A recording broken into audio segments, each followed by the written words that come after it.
ఒక వ్యక్తి రక్షణ పొందడానికి ఏం చేయాలి అని అన్నప్పుడు దానికి సమాధానం బైబిల్లోనే ఉన్నాయి.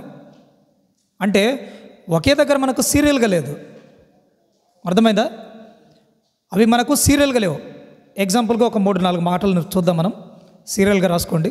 కొంత ఇచ్చట కొంత అచ్చట అన్నప్పుడు ఆ మాటలు మనకి ఎక్కడున్నాయి? రక్షణను గురించినటువంటి మాటలు మాత్రమే. ఒక వ్యక్తి రక్షణ పొందాలంటే ఏం చేయాలి అని అన్నప్పుడు మనకు బైబిలే ఒక సూత్రంగా చెప్తుంది. ఏంటి ఆ మాటలు అన్నప్పుడు రోమపత్రిక 10వ అధ్యాయం 9వ వాక్యంలో ఒక వ్యక్తి రక్షణ పొందాలంటే ఏం చేయాలి?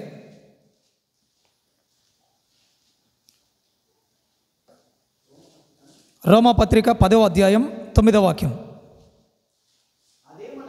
అదేమనగా యేసు ప్రభు అని మీ నోటితో ఒప్పుకోవాలి. చాలు.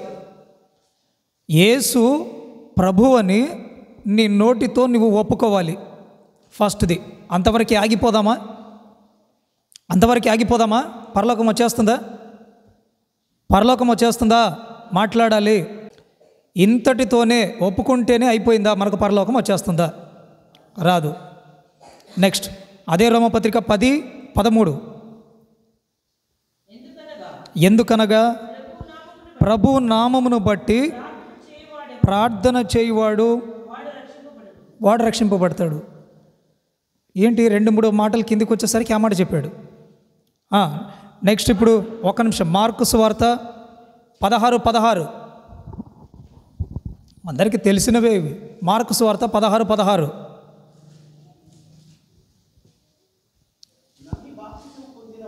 నమ్మి బాప్తిసం పొందినవాడు రక్షింపబడతాడు. అంటే ఇదేంటి? ఎక్కడో రోమపత్రికలో ఒక మాటను చదివాము. రోమపత్రిక 10:9లో ఏమో ఒక మాట ఉంది. అదే రోమపత్రిక 10:13లో మరో మాట ఉంది. మార్కు సువార్త 16:16లో ఏమో మరొక మాట ఉంది. నెక్స్ట్ చివరికి ఇంకో మాట చూడండి. మత్తయి సువార్త 24:13. మత్తయి సువార్త 24:13. అంతం వరకు సహించువాడెవడో వాడు రక్షింపబడతాడు. మరలా ఇప్పుడు మత్తయి సువార్త దాకా వెళ్ళాం మనం.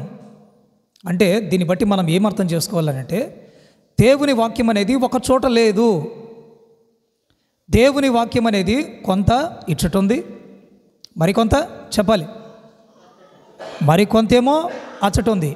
ఆ అచ్చట ఇచ్చట ఉన్నదాన్ని తీసుకొని ఒక దగ్గర సేకరించి మనము పెట్టుకోవాలి. Praise lord.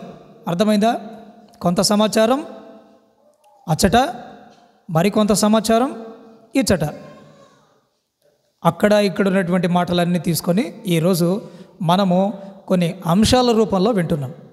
Praise lord. Hallelujah, hallelujah, హల్లెలూయా.